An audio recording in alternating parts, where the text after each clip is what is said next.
right? It wasn't, I mean, I must have started, hustling out in the streets at like 16 years old because the money was fast.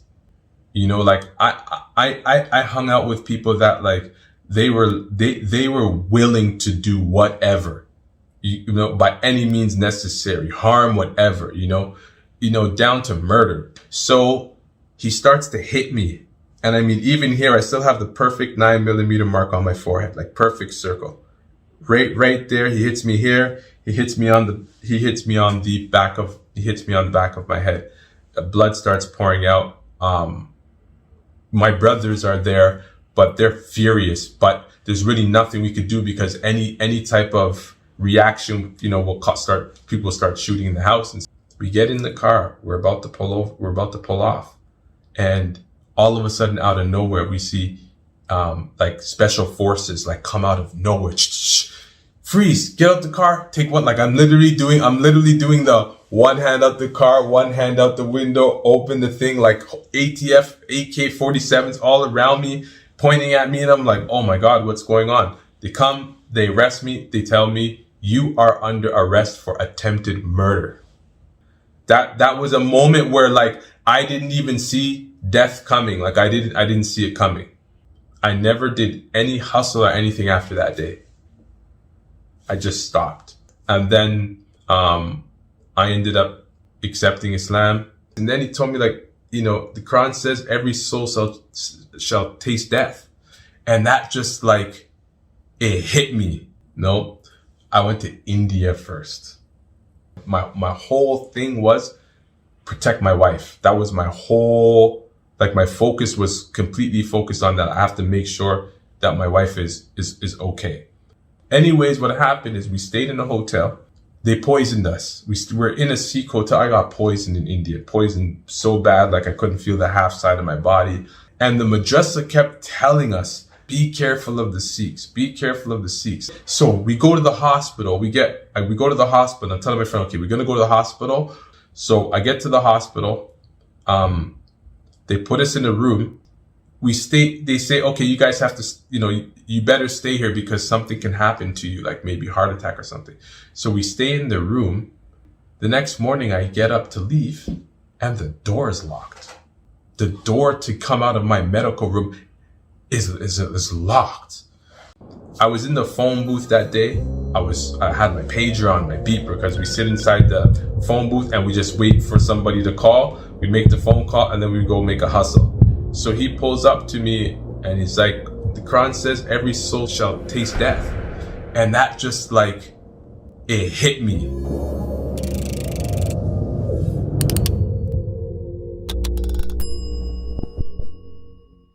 From hustling in the streets to memorizing the sheets of Maliki fiqh and the sciences of hadith, Ustad Muhammad Shakur has a phenomenal story that sees him born and raised in Toronto, Canada, embracing Islam in 1998 and then going on to travel the world in search of sacred knowledge.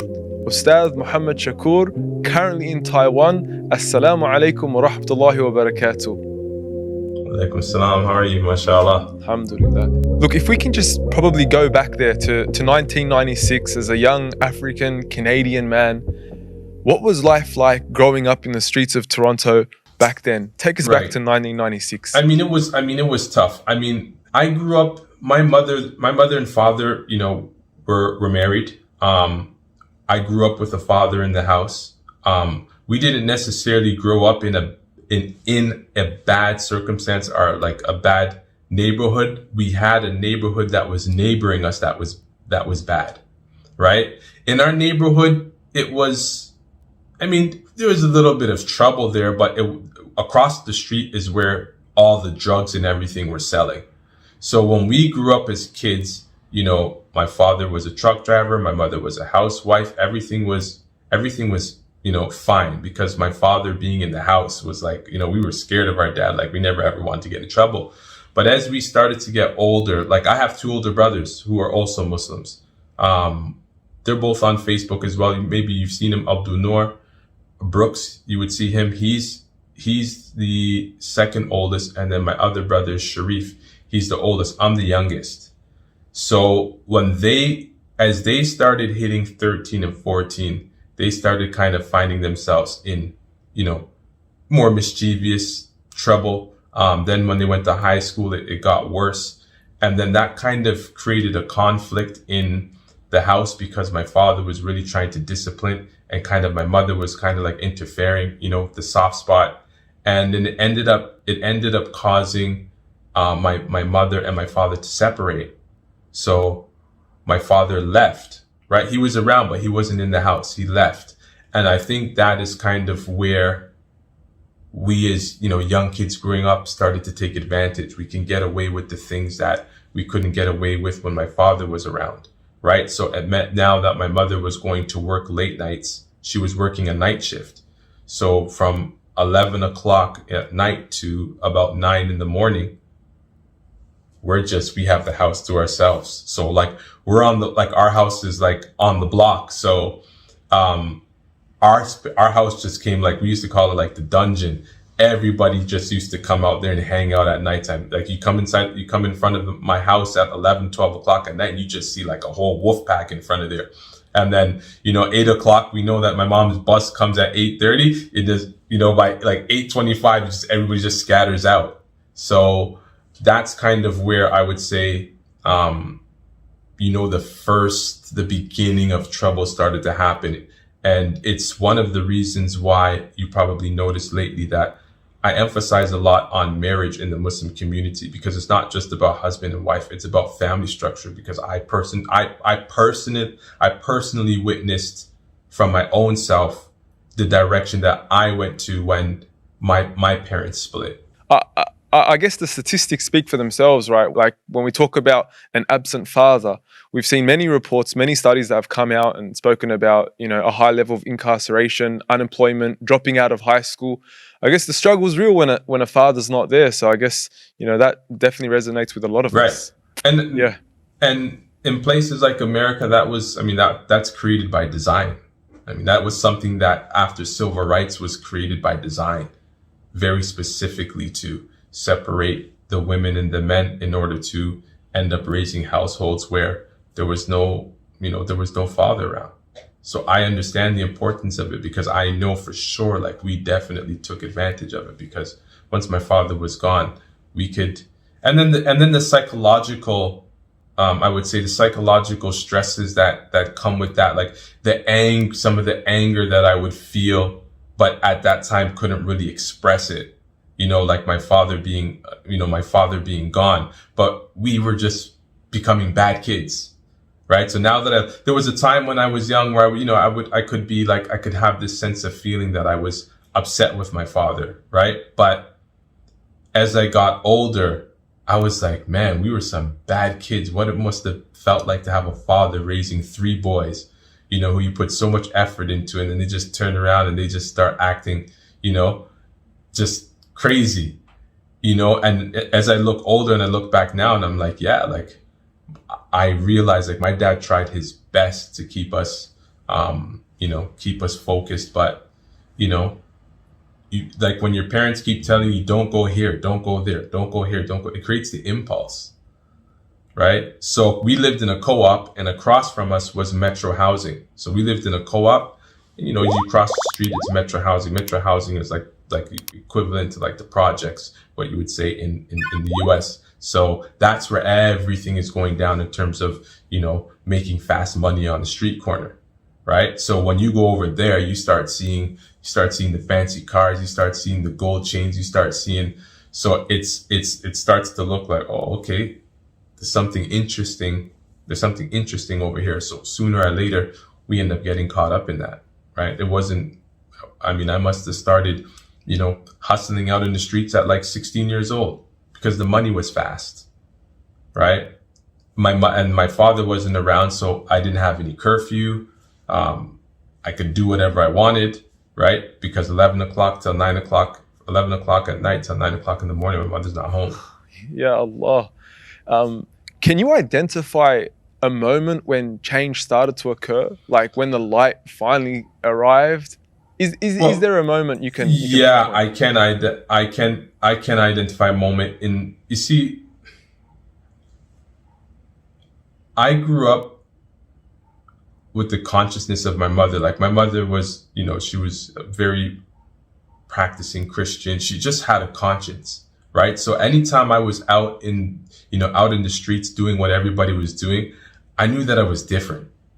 Like I hung out with people that like they were willing to do whatever, by any means necessary, harm whatever, down to murder. They were about it. For me, I was like, nah, I'm not bad. Like I used to go home and look in the mirror and I'm not a bad person. Like, and I was never a bully. I was like the guy in high school that like, if like one of the little guys in school were getting bullied, I'm like, yeah, tell him you're my friend and let's go pull up on the guy who's bullying you. I was that type of person. But so in the neighborhood that I'm growing up in, naturally, when you're from a neighborhood, you get everything that comes along with it. So me, I was an objective. I would say I'm an objective person in the sense that me, it was just money. I just wanted to get money so I can live and, change my circumstance or just make money. That was what it was about. But when you're in a neighborhood, whatever trouble your neighborhood is in, you inherit that. Whatever trouble your friends do, you inherit that because it's the guilty by association. So what ends up happening is my neighborhood and other neighboring neighborhoods are now starting to get in things where people are being killed and people are dying. There's basically turf wars going on. And I had a friend who, he was really about that life. He ended up getting killed. Right. And then, and it just ended up being a bunch of shooting back and forth. And then I'm kind of like, I'm not cut out for this. Like, this is not where I want to be. This is not where I see myself. I know I got to go outside and put on a persona. I know that, every time I walk outside of my house, I got to have on a hard face. You know what I mean? I have to look like I can't be pushed over. I got 2 older brothers. We're pretty much all involved in the same thing. But when I'm thinking long term, I had this idea in my mind that this is not who I am. Like it's not me.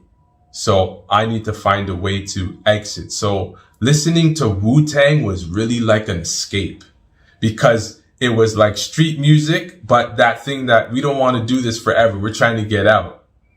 Right. So I can like remember days where I'm just sitting outside on the park bench and it's raining and the shelter's over me and I just got my Wu-Tang on and it's just putting me in this kind of this emotional, like I got to get out.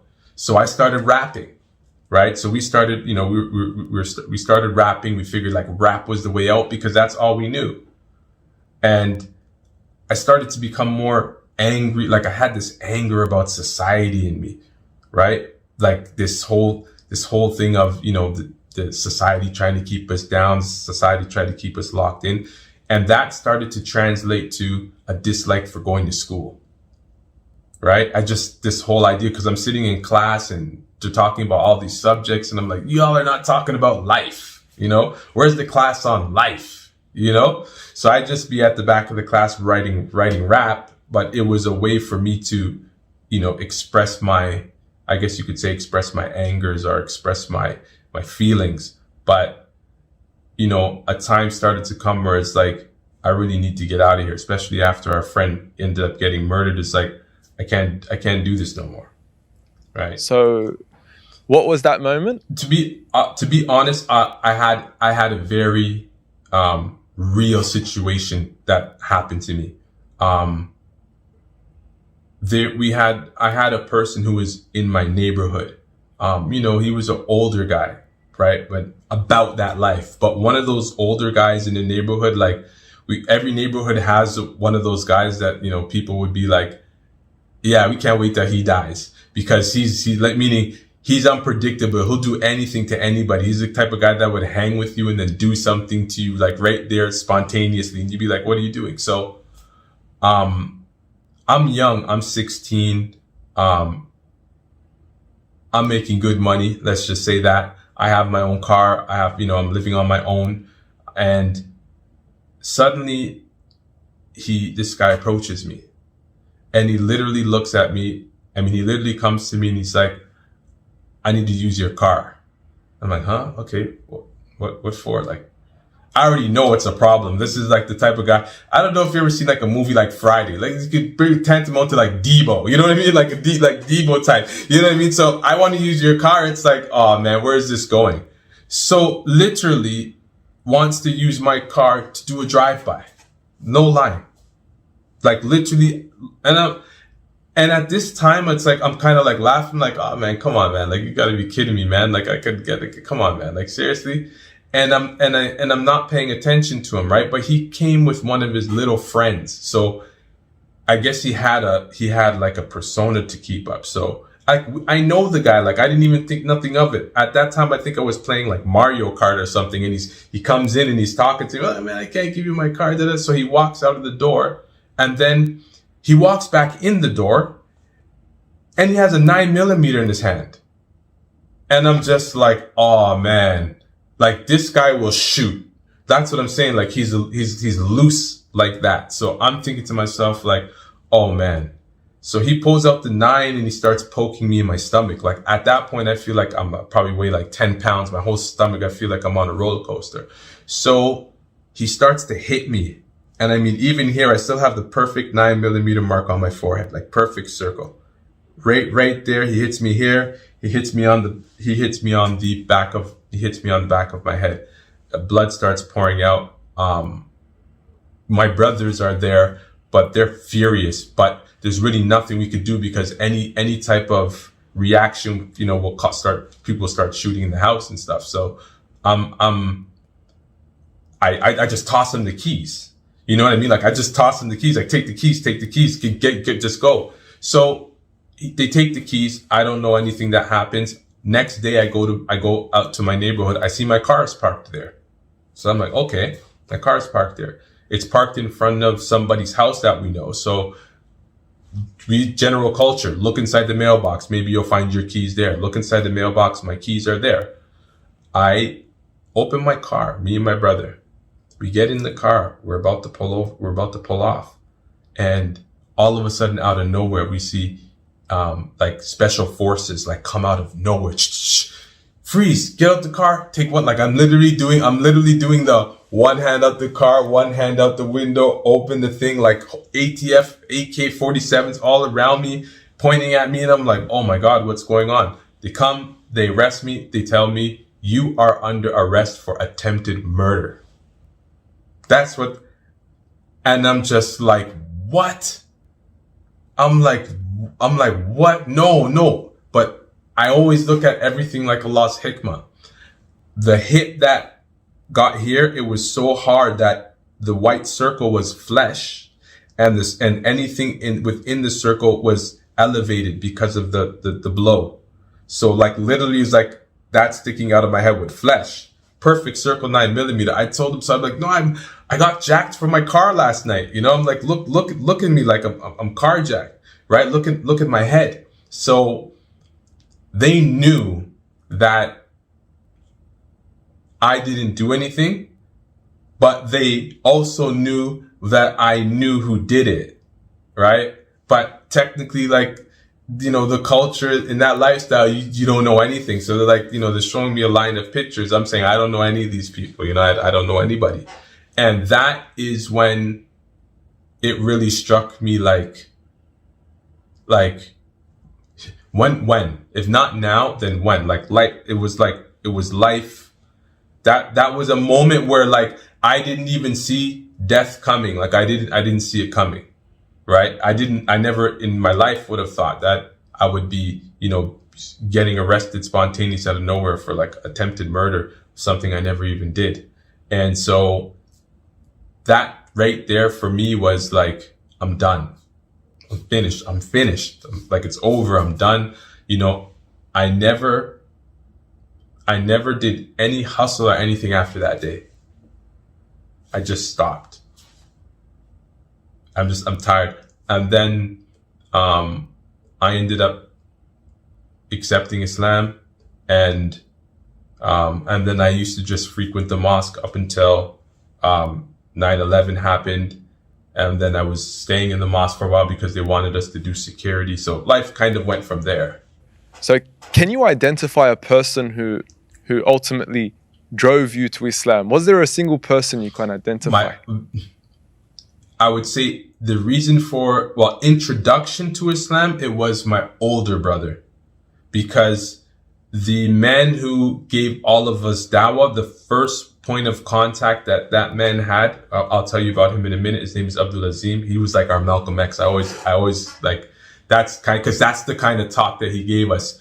My brother had met him somehow outside, because he lived in the metro housing, so he would see us all outside, but he met my brother first. And then my brother came home with this thing called, the Quran, right?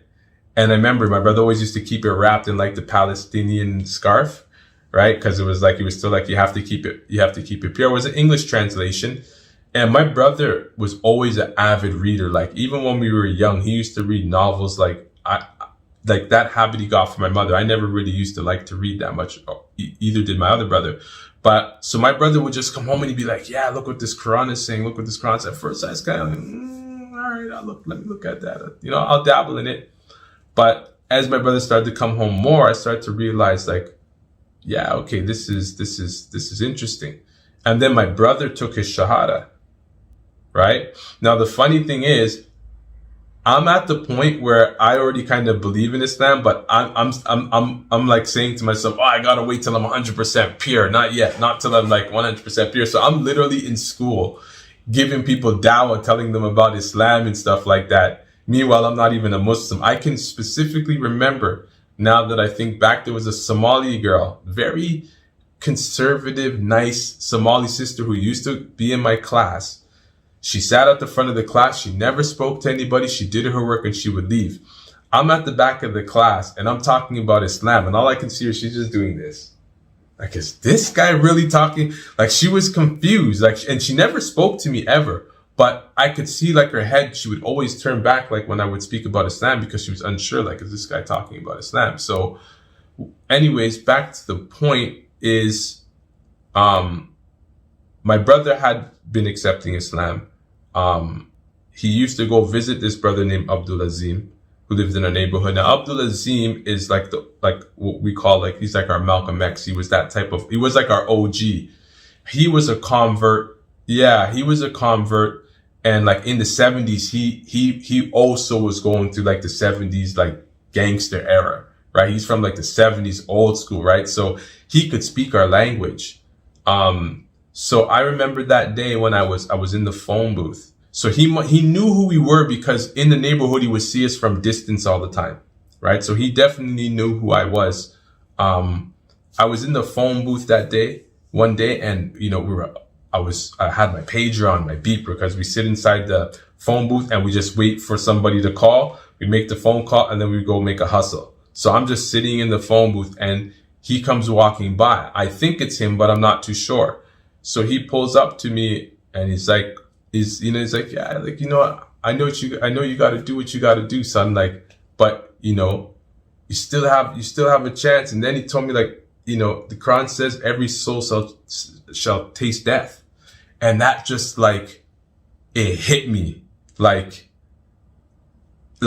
it felt like one of those things, like, I wish my mother never said to me, like, when she woke up in the morning. But this one felt the same, but I knew it was true, because he kind of said it to me like that. At the same time, I'm outside in the phone booth, and every minute I'm looking left and right. I'm looking left and right.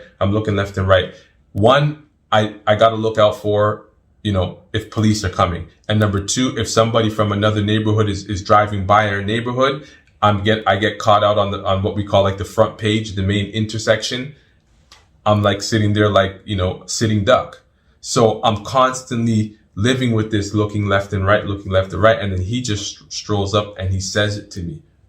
It just like it just hit me. Like, I can't even express the impact. It's almost like everything just blurred out for a second. And then he just left. But that stuck with me. That like, it stuck with me to the point where it's like, from that day on, it was like, I would start reading Quran. I would start reading my brother's Quran more. I started doing like the Bible Quran comparison type thing, where I would read a bit of the Bible, then read a bit of the Quran. And then what ended up happening is that he started inviting us, like me and my brother, up to his house, right? And we would start to go up to his house, and we liked his vibe because he was OG. Like, he spoke to us and first thing he spoke our language, and the first thing he used to tell us is like, you know, don't be here talking like you're a man if you don't got no discipline. You know, he's like, Islam isn't for no weaklings, you know, like he tells Islam is for people who are disciplined, you know.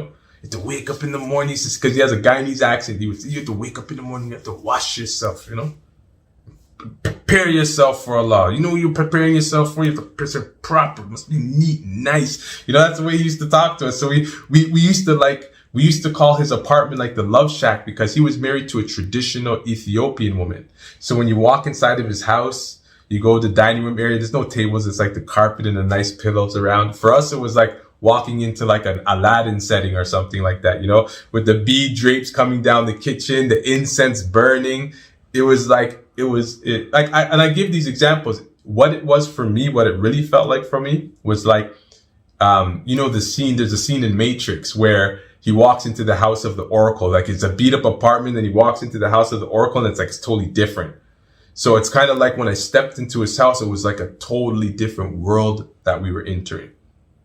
Right. And then he would start telling us, you know, more about Islam and, you know, disciplines and stuff like that. So what ended up happening is we had this tradition where everybody who accepted Islam would go to his house, and after accepting Islam, go up to his house and look at the 99 names of Allah and pick their names. So originally I went by the name Abdul Shakur, right? My brother's Abdul Noor, right? My other brother's Sharif. So it was like, we just had this culture. Somebody accepts Islam, you go to his house, and then you look at one of the 99 names of Allah and you pick one. So we have an Abdul Haq, we have an Abdul Hakim. Everyone's one of the Asma al-Hisna. That was just his thing, you know? So, you know, it was just like, mashallah, like Allah put so much blessings in his work that our neighborhood like just became nice again. Like, and then I realized like we were the plague of the neighborhood. We were.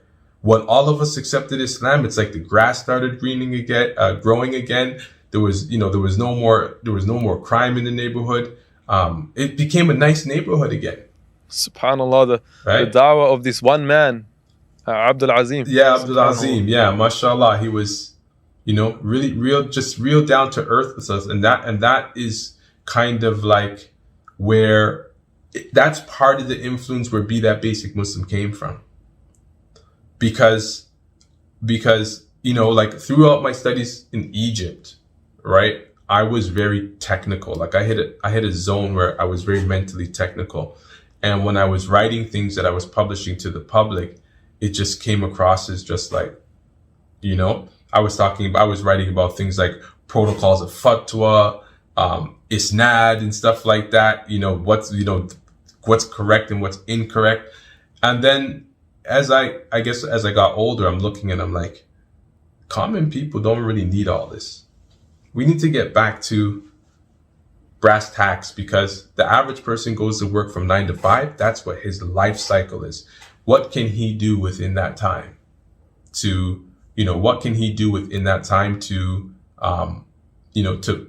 benefit his deen?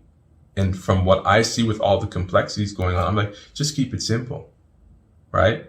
Keep your deen simple and try to stay away from those things that don't concern you, right? So that's part of where that Be That Basic Muslim came from his influence. SubhanAllah, you know, from the perfection of one's faith, from the perfection of one's Islam, is that they leave off that which doesn't concern them. And that's what important. Some scholars have identified as being 1/4 of your faith is to leave off that which doesn't concern you. It's so important. Yeah, and the Sheikh just pointed out a hashtag, Be That Basic Muslim. And for background information for those that aren't aware, the hashtag Be That Basic Muslim is what initially attracted me to the Sheikh. You know, a simple message to just really take it back to the basics. Let's reel Islam back in, away from the complexities, away from the polemics, away from the debates and the spectacle of the online world, and really just simplify what it means to be a Muslim. And when I came across this hashtag, when I came across this initial message from the Sheikh, it really felt like a breath of fresh air. And it was as though, this message was missing for so long, and something which we really need to, I guess, stress and emphasize in this time. Jazakallah khairan. Yeah, and it also relates to my experience after converting as well, because it was the 90s, like when I can relate 90s, and polemics was everything in the community. Like people were building masjids on, communities on polemics. Like that was kind of seen as the safe haven. So the young were attracted to this, but what when you really think about it, they weren't attracted to it because of the manhaj, or attracted to it because of what was being taught in different places. It was because they were struggling for identity. So they figured out by adopting polemics, it gives me this strong identity that I'm serious, right? And then you fast forward like 10 years, even 5 years, some even 3 years, and they experience burnout, right? They experience burnout. So even when I accepted Islam, right off the minbar, Friday, everyone giving me the hugs, some people crying, I got tears in my eyes. Guy grabs me, he wants to take me out for lunch. Literally, somebody grabs me in the left hand and yelling at the guy saying, stop trying to spread your bidah to this guy. And I'm just here like, what's going on, right? But alhamdulillah, our OG shows up, right? And he's got like this heavy voice. Yeah, Abdul Azim, he's got this heavy voice. His voice is heavy. Like no one will contest him in the masjid. He just comes, he says, hey, leave my boys alone. What you know about my boys? You don't know nothing about my boys. Don't come around here, And everyone just let go of my hands, just like, sorry, Abdul Azim, like he was very serious. Don't come around my boys trying to tell me you don't know nothing. You want to approach my boys, you talk to me. That was his thing. You talk to me first, but don't come here troubling my boys. They come into the mosque to pray. They don't need none of all this funny business, he would say, because he's Guyanese, right? It's like, oh, we don't need all this funny business. So we went through that phase, and that is what really initiated me in me the desire to study. Because after that, it's like, I can't get straight information. Everybody who's telling me information is, can't give me sources, or they're just giving their own interpretation. So I'm thinking to myself, there's got to be some system to Islam. Like, what's the system? If you're saying this is halal and this is haram, where are you getting it from? Right? Where is it coming from?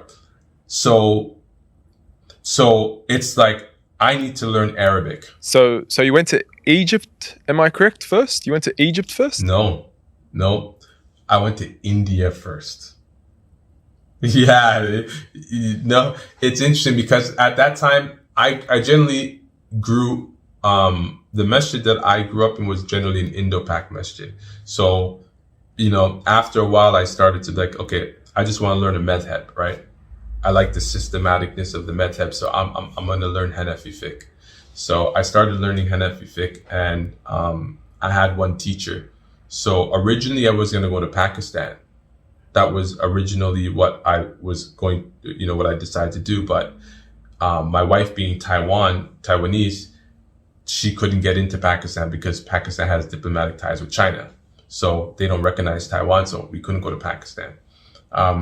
So we went to India. And I realized, hikmah of Allah, India flipped me upside down and just finished me in like 3 or 4 months. It was the most difficult time in my life. It was one of those moments where I was sitting down at one point and I was just saying to myself, like, just break down. Just break down. Just, one of those where I just want to cry, just be a baby, just let it, I had that vibe. And I'm like, no, get a hold of yourself. I'm like, no, just let it out. Because it was one of the most toughest times that, we had, but it was a good lesson from Allah, because what ended up happening is I went to Taiwan and I was making like good money. They were paying teachers at that time, 4,000 Canadian dollars, which is about, at that time, maybe 3,700. And that was back in 98, right? For, teaching English as a second language. So, and living quality here is good, but the expenses were cheap. So I'm saving lots of money. So by the time I go to India, I'm like maybe $25,000, $30,000. And in my mind, and this is the lesson that I learned, in my mind, I started thinking that I call it nickel and diming qadr, where I was saying to myself, hey, I can live in India for maybe $500 a month decent. I have $30,000. Therefore, I can live for these many years in India on this money that I have. So I started to put some tawakkul in the money, not in the fact that Allah is going to take care of me, or, you know what I mean? Everything is going to be mashiyatillah. So somewhere in it, because my friends came to Mauritania, converts, one of my close friends who also converted, Ibrahim Robertson. They left Taiwan early and went to Mauritania. I said, nah, I'm staying. I'm racking this money for now. You guys can leave now. I'm staying an extra year to make extra money. So I went to India. Long story short, within 6 months, that money was gone. Wow. That money was gone. How'd that happen, given that? I went to India with my wife, right? This is like 2 weeks after, 2 weeks after we're married. My wife is also a convert. So we get married. We go over to India, right? The minute we get off the plane, my wife is crying. Like right off the rip, I'm like, why are you crying? She's like, the smell. She said the smell is like, it's different for her. Like, like the smell was heavy. It was heavy for me, but didn't really bother me. But I think it was just the feeling, because when I got off the airplane and I'm coming out of the airport, I just seen all these hard faces just staring at us. And I was like, man, this is not friendly. Like, like non-Muslims, like, just looking at us hard. Like my wife has on a veil, she has on a niqab, I got on a turban, and we're coming out, and the Indians didn't really look too pleased to see us. So it was kind of weird. But when we got there, what ended up happening was, they were just rinsing us for money left, right, and center. I was paying for a hotel. Then the next day they're saying some extra fees, this.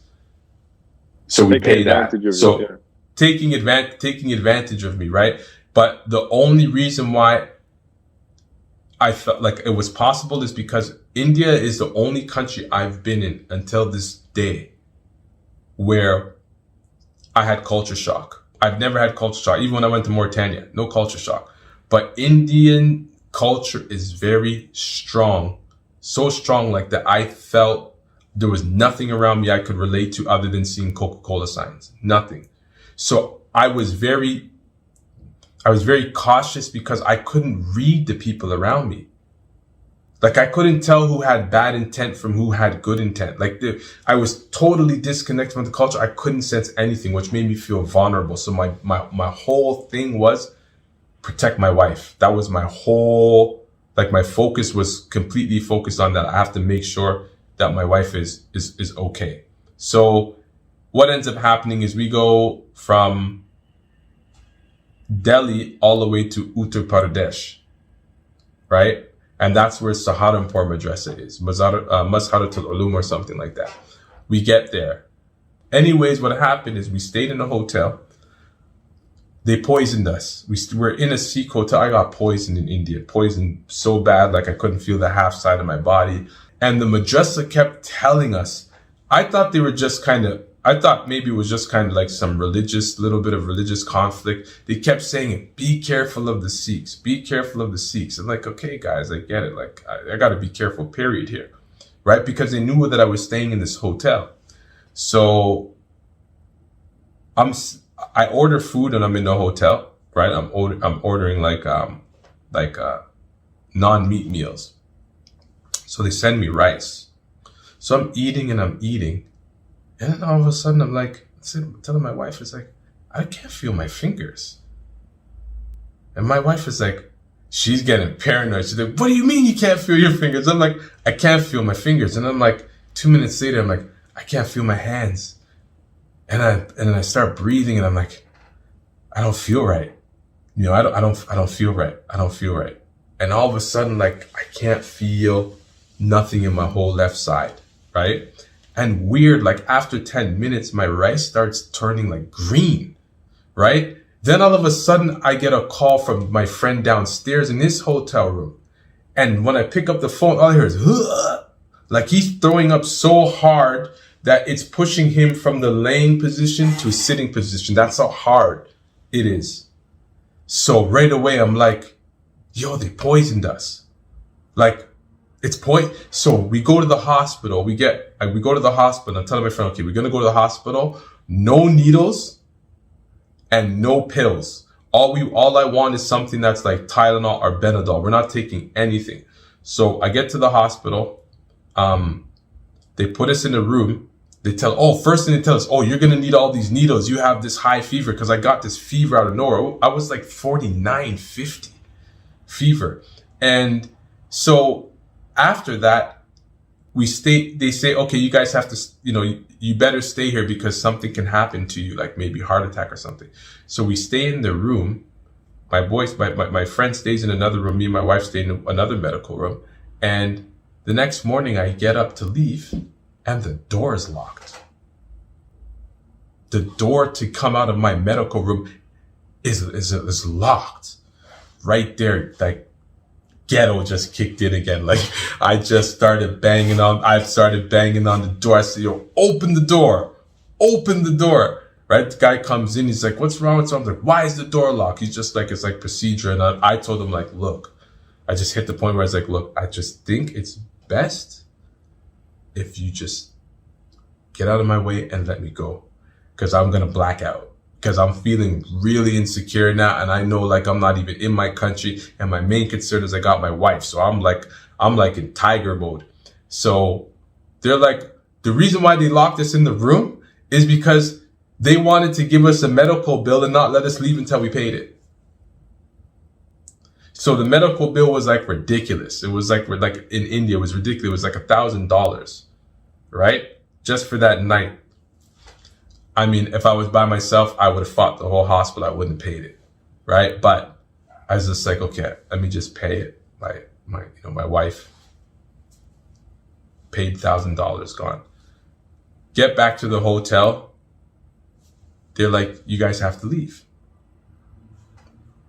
I'm like, huh? I'm paying the money. We're paying the money to stay. No, you must go. So they kicked us out for no reason. They kicked us out of the hotel, and then we went to another. Then we had to go to another hotel. And then, long story short, my passport got washed. My passport got washed when I was washing my clothes. My passport was in my pocket. Now I have to go and get a whole new passport in India, and that ended up it causing me to have to stay for like an extra 3 or 4 months. And money I can't even tell you where the money went. All I can tell you is by the time I got back to Taiwan, then back to Canada, it was finished. Money was gone. Broke. I sent my wife to Taiwan. We come back to Taiwan together. I couldn't get into Taiwan because they didn't process my exit papers properly. So I get back to Taiwan, you can't enter. I'm in Taiwan, they tell me you can't enter. So literally my wife has to go into Taiwan. They have me in a holding room inside of Taiwan for like 48 hours. And they're like, you have to buy a ticket. And I'm trying to hold out like, no, I'm going to make them get the ticket, right? Because they're not letting me in. But what they do is they put you in a room and they just blast the AC. So after like a day, I'm just like, I called my friend. I had a little bit of savings in my Canadian account. I'm like, send me that money, purchase a ticket, come back to Canada. So now I'm in a dilemma because my wife is in Taiwan. I'm in Canada. I don't know what to do. I have no more money and I'm just stuck. My wife is back in Taiwan, having some family issues because she converted. And it was just like, I had a breakdown then. So that breakdown that I didn't have in India, I had it one day. I was just sitting in the masjid and I had my hands folded. I was just sitting there and then the bukhar just came out, man. I sounded like a whistling kettle, right? Because I was just broken. Like I didn't know what I was going to do. where I was gonna go. I didn't want to ask anybody for anything. And I just had one good friend. And it's like, all these things are from Allah. He just came up to me, said, what's wrong? And what do you need? Out of nowhere, I could remember my Bashir Khan, good friend of mine at that time. He just came, he's like, he was a medical doctor. He's like, what do you need and what's wrong? I said, no, I'm okay. He's like, what do you need and what is wrong? Like, like, I'm not going to ask you again. And I said, I need 2 plane tickets to Egypt. Because I need a plane ticket for my wife to get there. I need a plane ticket for me to get there because my wife is going through a whole bunch of stuff. So I need to get to Egypt.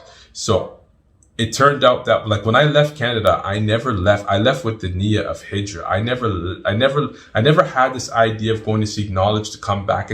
No, I was on a one-way journey. Like, I was going for self-rectification. I want to go to a Muslim country and I want to stay there. And I just want to spend my life learning. For me, it wasn't about acquiring knowledge. It was about spending my time in the path of seeking knowledge. That was always my thing. So it wasn't about can I obtain this? Can I obtain this? I just want to live in that path, right? And so when I got to Egypt, like, I was very antsy. I got in, but I'm waiting for my wife to, like, make sure she gets to the airport, and then she lands in Egypt, and I'm like waiting there at customs, just like waiting. Is she gonna make it through? Is she gonna make it through? Is she gonna make it through? And then I see her come around the corner, like, yo, Sakina, man, like the feeling. So I had to, because I couldn't get to Taiwan to bring her, so there was points like, okay, she has to fly alone. We're coming to Egypt. And I'm just afraid that she's going to get to Egypt and there's going to be some issue because her passport is Taiwanese. Something. I just had so much, like, the tensity inside the airport waiting for her was just like, and the thing is she wasn't coming out fast. So I'm seeing all these Asians coming out, but my wife is not coming out. And then suddenly she comes around the corner and it was like, mashallah. But I'm broke. Okay? I got $500. I got $500 in my pocket. Okay, $500 in my pocket. So story in Egypt. You get to Egypt now. Mashallah, a good brother I have to give a shout out to is a brother from Singapore named Yazid, a Malaysian brother. Somebody put me in contact with him. This brother didn't know me from anything, but he gave me, when I first got to Egypt, him and his wife had just got married and they had an extra room inside their house. They housed me when I first got there to get sorted. They took me to the airport to go pick up my wife, and we stayed with them for about a week until we could find our own house. But this guy never knew me from nothing. And he gave me a space in his house. And then on top of that, after we left, they handed us an envelope for a trip to, like, somewhere in, I think it was Alexandria, with a hotel package. And it's just like, just go and, celebrate with your wife. You've been separate. This guy doesn't know me from nothing. Right? So mashallah, he did, good gesture, and we became good friends. He's still in contact with him. And so anyways, we got our first house. And I still remember, it was in Hayy Sabit in Cairo, Medina to Nasr. And it was like a small little, like, broke down house. The fridge didn't really work, and the electricity lines and the water lines were crossed. So every time that we went to touch the tap to turn on the water, we'd get shocked, right? And that's how we were, like, living. Like to turn on the shower was kind of, it made me antsy because I'm like, am I going to get electrocuted? It's like, we lived like that. And we didn't have much money, so our meal every day was like aish and fool in the can, the beans, the brown beans in the can, cut the can, cook it up with a little bit of oil and eat it. And I could remember, like, my wife would come to me and be like on Fridays, like the celebration day, like, can we buy some tuna? And I'd be like, yeah, let's go get some tuna. So tuna was like we were eating like delicacy, like, yeah, like, what, a can of tuna, mix that up with some onions, put some curry on there. And that was like us going out to, like, a restaurant, like, we were that miskeen, And it ended up like what ended up happening was my teacher contacted me, and then there was an Arab brother who used to work for Jordanian Airlines, and he was like, I want to sponsor these guys to study. So he started sending us $500, right? So $500 at that time in Cairo was good. Like you could live decent. So I started doing that. Then about 6 months later, he ended up losing his job. So he couldn't sponsor anymore. So now I'm back to square one again. And then one day I'm walking down the street and I see this building that's being converted into an Islamic school. Now, I've been teaching English in Taiwan for, 2-3 years. I'm actually really good at it because I'm good at working with kids. So anyways, I pop in there and they're like, yeah, we're looking for a teacher. I'm like, put me in the classroom right now, do an interview right now. They're like, are you sure? I'm like, yeah, give me the lesson plan. Let me go in there. So I just went in there and I like rocked the classroom, right? And they're just like, wow, like you want to work here? I'm like, look, I study full time. If you guys want something that's less than part time, I'll do it, right? But everything has to be pushed to the morning where I teach 2 to 3 classes and I'm gone. They looked at me and said, we will pay you full time for teaching 2 classes, right? They ended up giving me a driver, a chauffeur, everything to pick me up and get me home. So they were paying me a full-time salary for only teaching like 2 or 3 classes. So I did that for about 3 years. So that kind of built up, and they were paying me like $1,500 US, which was like that for Cairo, that was like more than you're maxed out. I started buying books, and so that was the beginning of Egypt. Like the struggles were tough, the struggles were tough, but things started to get easier. But I would say the main thing, like if somebody's asking me like how did you do it, like everything is from obviously Mashiach, but one thing is I never had a plan B. There was no plan B for me. There was no, if this doesn't work, like if studying doesn't work, then I'm going back. No, it's going to work. I never had any plan B, period. I never entertained it in doubt. It's like, it's plan A. I'm coming here to study. I'm going to make it happen. It had to be ilm because I wanted to know, like I had this burning desire to know, like I want to know my religion. I don't want to just become a Muslim and then not know my religion. I did that pretty much with Christianity, right? So like I want, and then back in Canada, I'm looking at Muslims and I'm like, everybody's fatwa this, fatwa that, but it's like nobody's like, where's the learning? Where can you give me the source? You can't give me the source. I'm like, I need to learn Arabic. So it was that. There was a lot of thick and thin that I had to deal with. And also I have to definitely credit my wife because my wife was very patient. She was very patient. She was very calm. It kind of comes with a lot with the Asian culture where the women are just very, relaxed and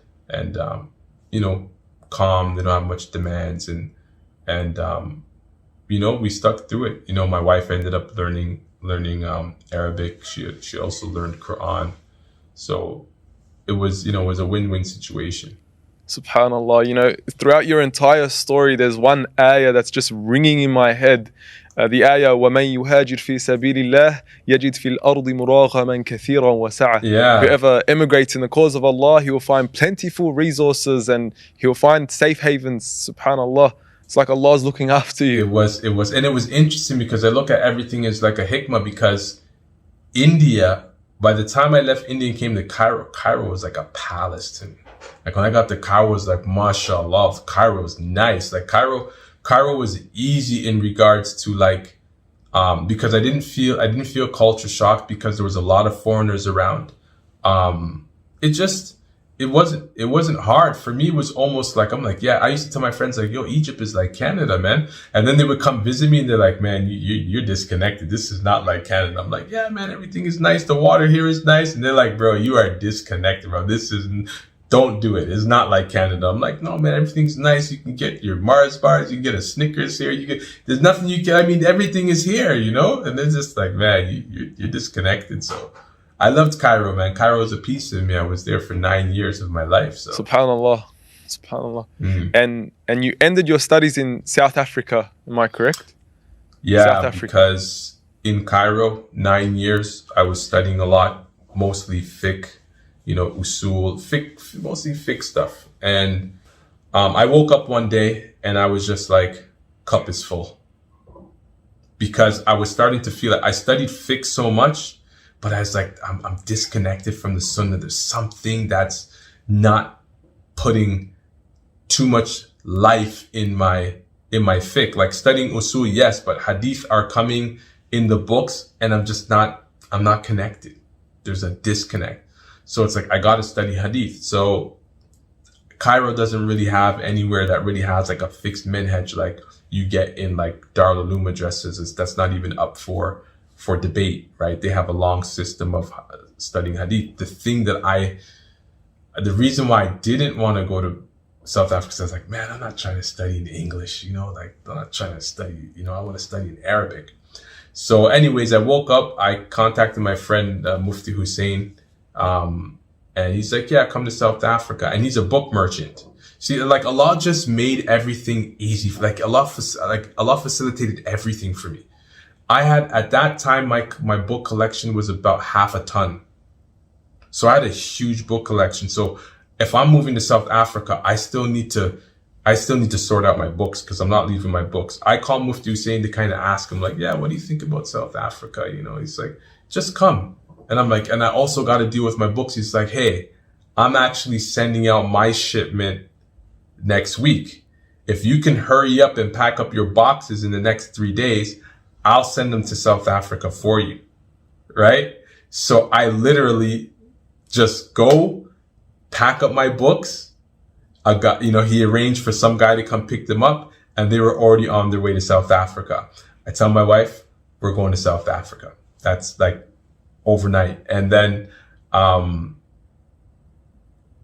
we get to, long story short, we get to South Africa and, studying there was one of the best experiences I've ever had. I prefer, out of all the places I've been in the world in terms of Muslim community and Muslim environment, even throughout many places I've been in the Middle East, nothing beats South Africa. I've never seen a Muslim community like this. When I say the real sense of a Muslim community, they have a real sense of a Muslim community to the point that I think that the rest of the Muslim world is missing out on understanding what's happening in South Africa. Just it's so valuable that it's not until I left South Africa to go to Malaysia that I realized what I was, what I had. I went through like a stage of depression when I was in Malaysia, and I didn't really know what depression was. I always used to think it was a bit overrated, but it was just, I was waking up in the morning and I didn't want to move. I couldn't get out of bed. I didn't know why. But a little bit about South Africa is I went to study hadith. I did the Dawra there. Instead of doing it in 1 year, I decided to split it into 2 years. And one of the biggest benefits that I like there is that the way they teach the class is that you have all the students, obviously you have the teacher there, and each day somebody is responsible for reading, right? And when I say when we're studying the 6 books of hadith, it's not this wabihi qala hadathana and I get it. No, it's read the hadith, break it down, study it, because whoever's reading to the teacher has to read the hadith and then translate it on the spot. So everything is translated on the spot. I had been in Egypt for 9 years, kind of disconnected from, English a lot. So when I went to South Africa, what I thought was going to be a bad thing ended up being a benefit, because basically we translate the whole thing. So if you're studying the 6 books of these, you're translating the whole thing at the same time, right? So it's good for thinking, right? Because you actually get the art of translation while you're doing it. So the student reads, the teacher explains, we read a little bit of stuff out of the hashia, we translate, and we move along. So I did that for 2 years. I also did Mishkat al-Masabih, during that period, Sharh al-Tahawi, and I mean the community. Like I can't emphasize, that, like, even for my wife, we lived in a small town, right, where called Camperdown, where there was I don't know, a few hundred Muslim families, but the options that my wife had in terms of finding women teachers for the Quran, for like option over here, option over there, so my wife's benefit, like Quran, just extremely excelled there, far more than when she was in Egypt. SubhanAllah, South Africa, I guess like Islam is entrenched, heavily embedded in their culture. Right. So I think like you can just walk across the average Muslim and you'll be like, yeah, I've memorized the Quran. They've done a good job of really seeping Islam into their culture. Well, it's interesting because it's funny because they don't really have an identity crisis. Like one of the things that kind of threw me off there is, like, I would go inside of a shopping mall, right? And I would see, like, typical Muslim youth, right? And the style there they got is they wear a kufi and off to the side like this, right? And he's sitting in front of the theater just chilling, he might say something to like a girl walking by or something, and I'm thinking to myself, like, what's wrong with these guys out here looking like that as Muslims, and this is how they behave, right? So for a while it didn't make sense to me, because in the West generally, if you're not really a practicing Muslim, you don't want to dress in a manner that attributes you as a Muslim. You get what I'm saying? Like we don't like, Muhammad turns his name to Mo, for example. So, but there, Islam is so comfortably accepted that having an identity as a Muslim is normal. Even if you're doing some type of mukhalafa, it doesn't, just because you're doing something contrary, doesn't mean you don't put your kufi on your head and you're still out. So people identify with as Muslims without a problem. Like my wife wears a veil, so she felt more comfortable in South Africa than she did in Egypt. It's not even a barrier. I'm talking for non-Muslims. Like seeing my wife come inside of a place is not strange, right? There's no discomfort. They don't feel the barrier. They're open arms. They're open. There's no issue. And that was kind of weird for me. I'm like, man, these people don't feel a way when they see a woman with a veil. Like, I'm just giving you a real example. Like you walk inside of a store, it's a typical white lady inside the store, and she's like interested in striking up conversation with my wife, and I was just like, this is like interesting, like that the people are so open, where it's kind of like you do experience in Canada, like people are open, but there's still a bit of reserve, that's like, I can't really relate to this person. But in South Africa, it was amazing. SubhanAllah, that's so beautiful to see in South Africa, how they're really, I guess, living the spirit and the message of Islam. Sheikh, it's been a long discussion, alhamdulillah, a very fruitful one, an amazing journey thus far. But before we do have to end this podcast, I want to ask you a very important question. You've traveled the world, you've left Toronto, you've went to India, South Africa, you've went to Egypt, you've attained all this knowledge, and now you're back at Taiwan. Is there a part of you that wants to go back to Toronto and give it all back? Man, this is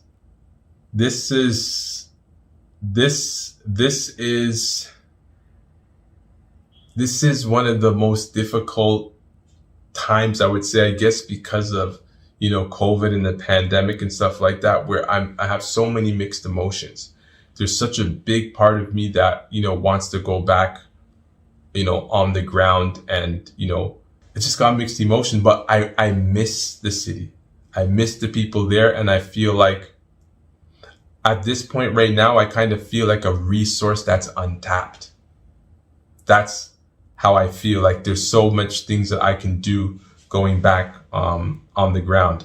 So what I'm actually doing now is I'm starting a Be That Basic Muslim website, which is going to basically be a weekly newsletter.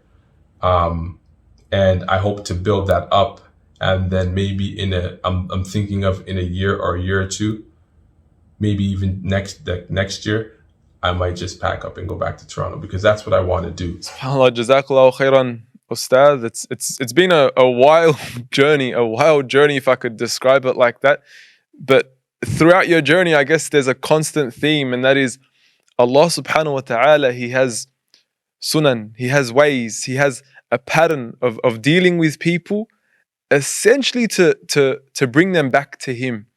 And I guess that's what we see in your story, in different angles, in different times, in different places. Allah is just channeling you so you can come back to Him. It's been a wild ride, but I guess the final message is, and ultimately we ask Allah subhanahu wa ta'ala that we end this journey in a state that He is pleased with us. Yes. So Jazakallahu khairan once again. Yeah, that's and then on that part is why I try to drive home, be that basic Muslim. It's okay to be basic.